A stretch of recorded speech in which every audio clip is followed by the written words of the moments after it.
En Caminando hemos hablado de lugares entrañables, de sitios fabulosos y, como no, de templos magníficos, y hoy queremos sumar a nuestra lista la iglesia de Santa María de Toralla, en el precioso pueblo cántabro de Hoz de Anero.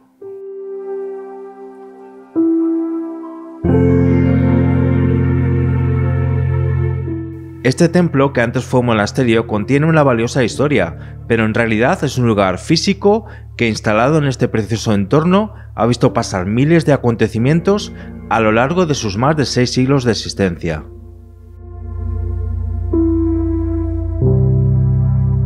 Como veremos en esta edición de Caminando, este templo fue reformado en 2017 en un proceso de renovación y puesta a punto exhaustivo que le ha devuelto el esplendor que un día tuvo y que ahora permite observar el arte de una manera diferente. Nos acompañará en esta visita la guía oficial, Mar Fernández, que con enorme profesionalidad y una intensidad excelente, que estamos seguros de que podrán observar incluso a través de la pantalla, detalla cada rincón del templo y la historia que esconde. Igualmente nos hablará de las obras de mejora Lidia Quevedo, restauradora encargada de devolver el brillo a esta iglesia centenaria.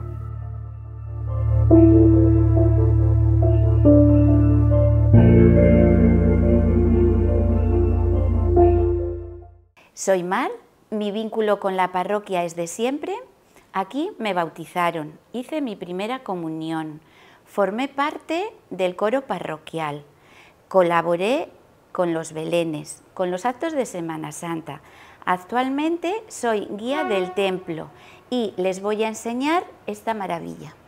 La iglesia de Santa María de Toralla llama la atención desde el primer vistazo. Cuenta con varias capillas, un presbiterio grandioso y un coro con mucha historia. Vamos a conocer ya todos los detalles sobre el templo. Nos encontramos en la iglesia de Santa María de Toralla, en Hoz de Anero. El pueblo pertenece al municipio de Ribamontana al Monte. Actualmente es cabeza del municipio, pero fue capital de la merindad de Trasmiera. En la esquina del jardín de la iglesia se encontraba una encina emblemática donde se reunían las juntas de la merindad.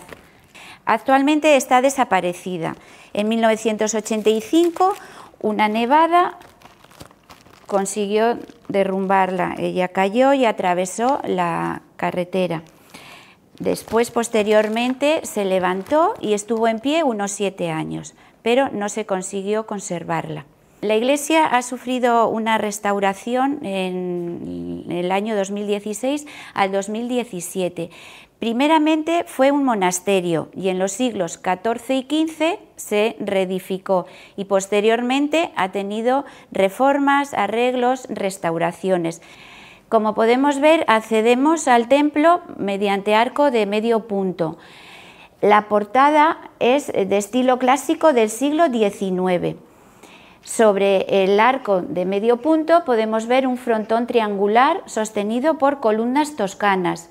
En las enjutas vemos motivos religiosos, la Virgen y el jarrón de azucenas, símbolo mariano de la Inmaculada Concepción, y aquí a la derecha la Anunciación, el arcángel San Gabriel.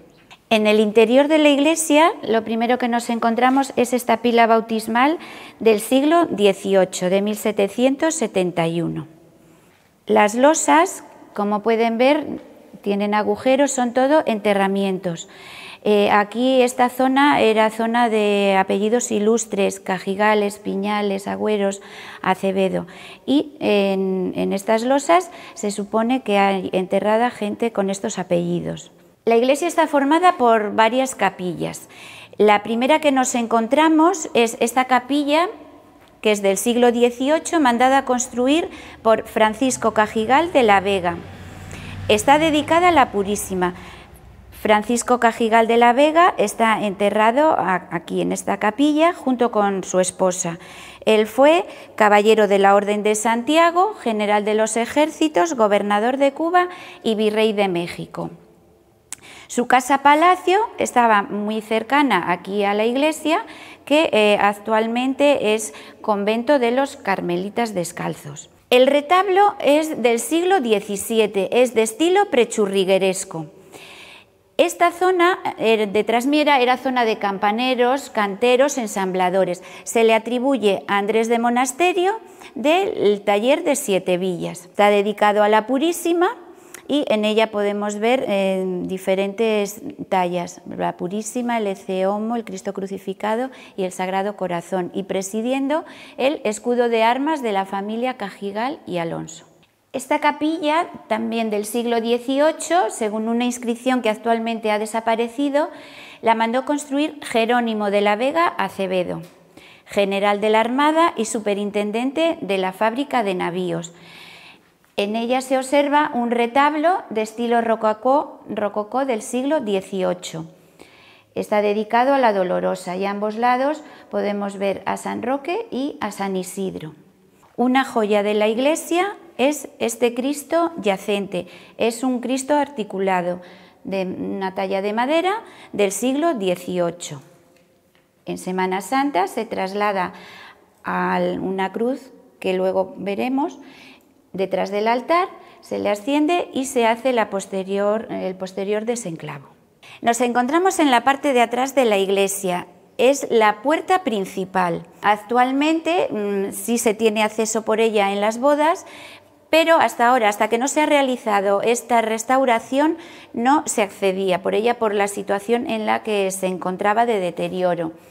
En ella podemos ver arcos apuntados que son reminiscencias góticas. Corresponde a la base del campanario. El campanario es un cuerpo cuadrado formado por 3 tramos.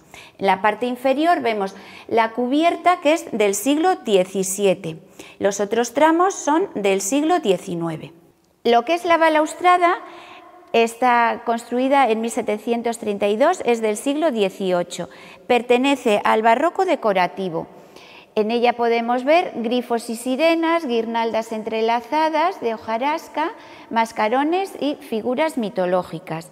Está sostenido sobre arco escarzano. En la clave del arco volvemos a ver el jarrón de azucenas que veíamos a la entrada, sostenido por angelotes y timbrado por corona. Es el escudo del arzobispado de Burgos. Este coro costó 476 reales y medio de vellón. A todas las capillas de la iglesia se accede mediante arco de medio punto. Estas son también del siglo XVIII. Todas tienen patronazgo excepto una, que es esta, que se cree que sería antiguo batisterio.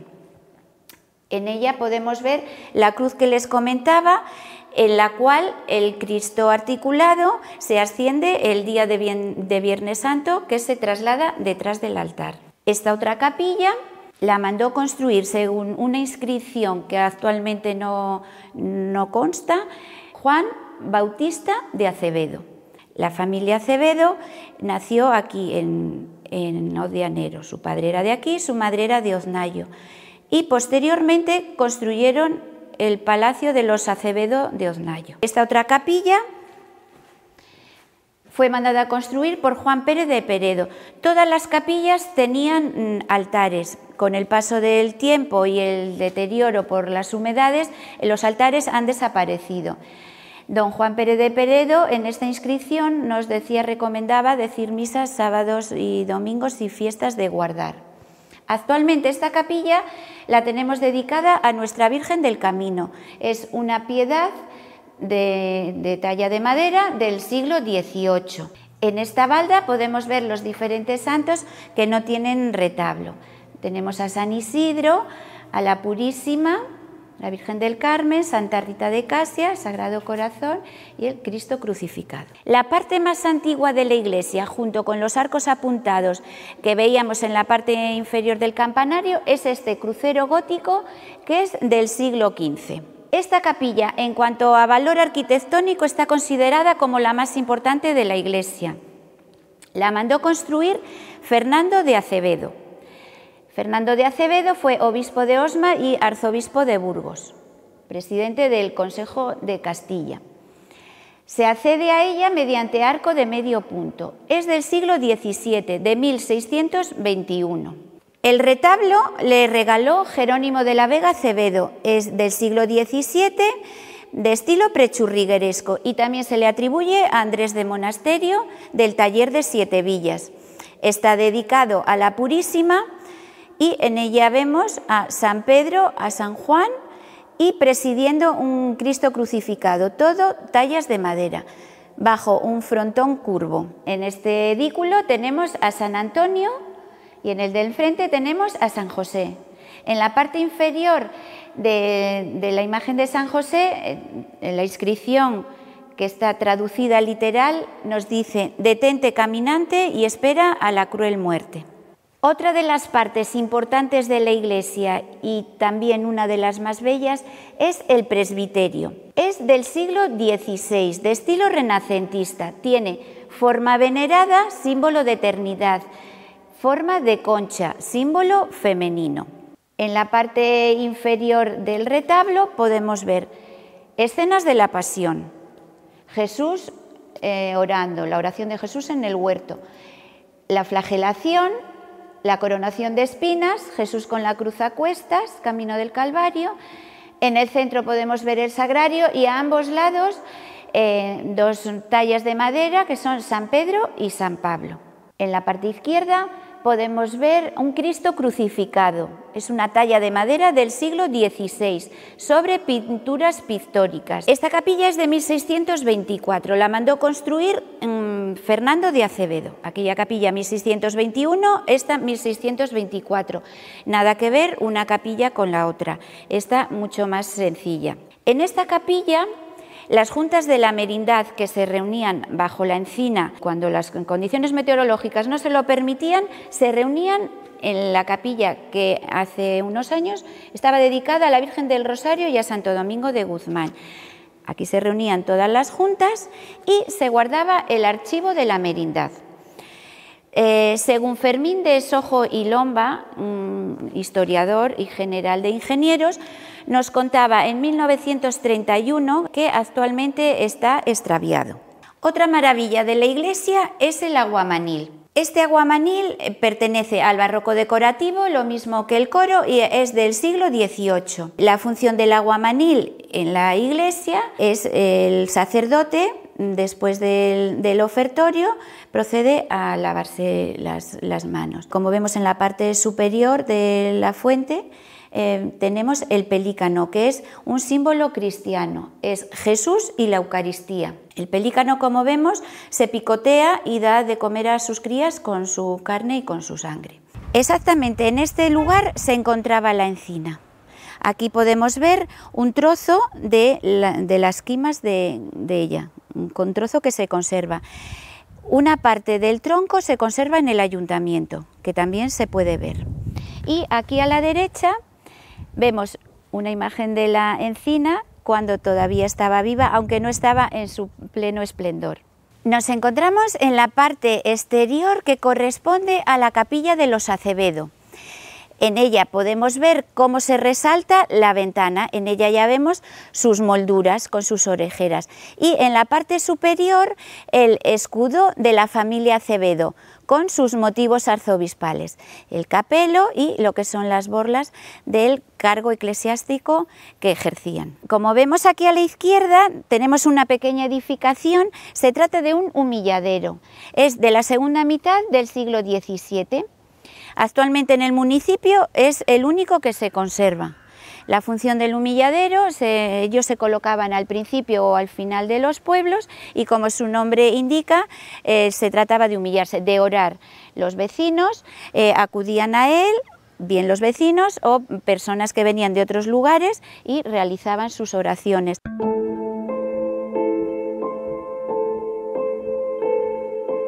Pero el templo que ahora Mar Fernández muestra orgullosa no siempre se mantuvo en este estado. Sobre la obra de restauración y el mantenimiento nos habla ahora Lidia Quevedo, que dirigió y practicó los trabajos de remodelación artística de la iglesia.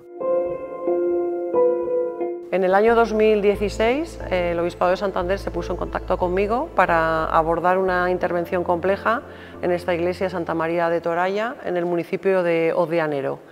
En la intervención me he ocupado exclusivamente de todos los elementos ornamentales dentro de la iglesia, como son los retablos, los lienzos, las imágenes o elementos decorativos, tanto en piedra, como pila bautismal u otro tipo de elementos. Nunca me ocupo de elementos estructurales porque de eso se ha encargado el arquitecto del proyecto. La intervención ha durado casi 22 meses porque se han hecho labores muy variadas. También nos hemos ocupado de sustituir las vidrieras, de arreglar las puertas, ventanas, rejas y toda la conservación preventiva del edificio para que así, tras el proyecto de intervención, se conservase en buenas condiciones. Estamos aquí en el presbiterio de la iglesia, en el que vemos este precioso retablo, el cual fue desmontado en la restauración por completo. Le tuvimos aquí en la alfombra, bueno, de la zona donde está la alfombra, extendido, porque tenía muchos problemas de anclaje y deformidades. Se ve que está ligeramente retorcido porque la madera es muy gruesa y con los años se ha ido retorciendo y eso es irreversible, no se puede volver a recuperar. Está colocado sobre un sotobanco de piedra, que es todo nuevo, que se ha hecho de acorde con las formas del retablo. Somos respetuosos con la ley de patrimonio, que hay que cumplirla y acatarla, en el que nos dice que cuando las imágenes son de gran calidad, como estas dos imágenes que tenemos aquí en este altar mayor, se tiene que respetar el estado en que se encuentran si no se tiene documentación suficiente para poderlo reintegrar. Por eso vemos que San Juan Bautista le falta el brazo y el cordero, y San Jerónimo Penitente lo mismo. No es necesario hacer una restauración integral ni completar todas las piezas para tener una buena lectura general de la obra. Entonces, ese es el motivo por lo que las imágenes o partes del retablo no se reconstruyen. En la vidriera, que también se hizo nueva, es profeso para la Virgen, vemos a Santa María de Toralla, que llegó aquí más o menos, no se sabe muy bien cómo llegó, pero sobre el siglo XVIII, y arriba vemos la otra imagen, la imagen original del retablo, coronado por el Dios Todopoderoso, con los dedos en actitud de bendecir y el Mundi et Orbi en una de las manos. Otra parte importante de la iglesia es este coro maravilloso del siglo XVIII, con esta balaustrada tallada en piedra de gran importancia, y la parte inferior del arco carpanel, que vemos que tiene una ligera deformación. Se hizo una intervención aquí anterior a la restauración del 2016-17, esto se hizo una restauración en el 2011, en el que se siguió el criterio de restauración estricto de la Ley de Patrimonio, en el que los añadidos históricos que no perjudican al bien se deben de conservar. Como es el caso, vemos en la parte inferior que tiene una ligera policromía en azules y en rojos, realizados en el siglo XIX, no en el siglo XVIII, que es el origen de la pieza, en el que cuando se ha llevado a cabo la intervención se han respetado. Este coro es gracioso porque realmente las barandillas tienen un punto inicial en el centro y tendría que tener una simetría a derecha y a izquierda.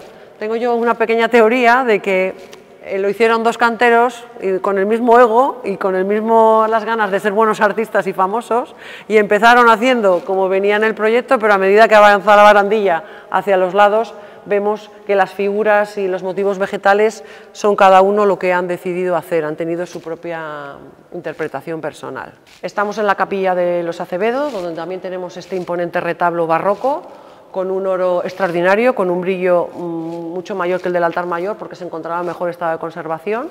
Aquí también la ley de patrimonio la hemos aplicado de una forma exhaustiva, como es el caso de que las tres ménsulas que se encuentran en la parte de abajo son originales y esta parte de aquí faltaba por completo. Entonces hemos hecho una ménsula en un material totalmente reversible, diferente del original, como nos dice la ley, como es la espuma de poliuretano. Se ha tallado y se ha policromado igual que las demás. Vemos la del final, que es igual, el mismo modelo. ¿Por qué? Porque consideramos que en todas estas reintegraciones o volúmenes recuperados dentro de los retablos o en pinturas murales o en otro tipo de elementos artísticos, tienen que integrarse en la lectura general de la pieza. Entonces, dejarlo sin ménsula llamaría en exceso la atención. Ya nos acercamos a este arcosóleo que tenemos aquí en la pared en piedra, en el que vemos que hay unos restos de mármoles en la parte superior, en las columnas, los capiteles están dorados, y cuando nosotros llegamos a realizar la intervención en el 2017, a mediados de 2017, la trasera estaba pintada de blanco. Hicimos unas catas de limpieza y ¿cuál fue nuestra sorpresa? Que empezaron a salir esos cortinajes. Recuperamos todo lo que había bajo la pintura y la zona, todas las zonas faltantes que ya no existía Nada de policromía, pues se ha dejado la piedra en estado natural. En la capilla de los Cajigal también encontramos otra muestra de barroco bastante espectacular, que fue el origen del inicio de los trabajos en la iglesia.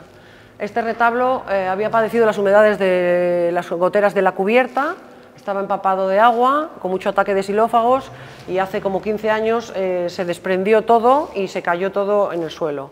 Cuando llegué a realizar los primeros trabajos de restauración, se encontraba en una esquina todo almacenado y no había nada en toda la pared. Ha sido una restauración de las más complejas de toda la intervención, porque hemos tenido que hacer una restauración integral. Todo el oro se encontraba en un estado lamentable y ha sido todo dorado nuevamente con un oro italiano de 22 quilates, por eso conserva después de 7 años este brillo. Y quiero hacer un pequeño matiz, que la intervención ha sufrido transformaciones a lo largo de esos 22 meses, que ha hecho falta unos donativos de un tamaño considerable, lógicamente. Todo ha sido gracias a una sola persona, a un mecenazgo completamente privado y que desea guardar su anonimato, pero sí que quiero matizar que ha sido gracias a la intervención de un mecenas. Una vez terminado todo el proyecto de restauración e inaugurado por el señor obispo en diciembre del 2017, aunque se ampliaron los trabajos 6 meses más, cuando se acabó toda la intervención estaba todo en perfecto estado de conservación. Una de las grandes preocupaciones que se tenía era quién se iba a ocupar de este mantenimiento y de que el templo se encontrase en las condiciones en que lo encontramos en la actualidad. Esta preocupación llevó a la creación de una fundación que uno de sus primeros principios y deberes, por así decirlo, es el mantenimiento del templo. La fundación se llama, como la iglesia, Fundación Santa María de Toralla. Se ha creado en el 2018. Nos ocupamos no solamente de la conservación del templo, sino que también abordamos diferentes proyectos a lo largo de toda la provincia. Entonces, bueno, yo les invito a que vengan a visitar la iglesia, que cuida también la fundación, y la guía que tenemos aquí en la parroquia, Mar, estará encantada de enseñarles y hacer la visita guiada.